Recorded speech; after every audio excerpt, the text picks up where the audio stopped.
అద్వితీయ కుమారునిగా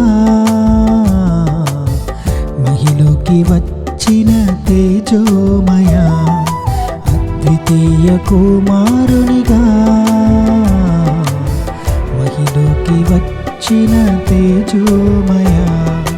చీకటిని తొలగింప భువిపైకి వచ్చిన, చీకటిని తొలగింప భువిపైకి వచ్చిన నీతి సూర్యుడా, నీతి సూర్యుడా, విశ్వానికి కర్త సమాధానకర్త, విశ్వానికి కర్త సమాధానకర్త, ఆదరణకర్త నా యేసయ్యా, ఆదరణకర్త నా యేసయ్యా, అద్వితీయ కుమారునిగా మహిలోకి వచ్చిన తేజో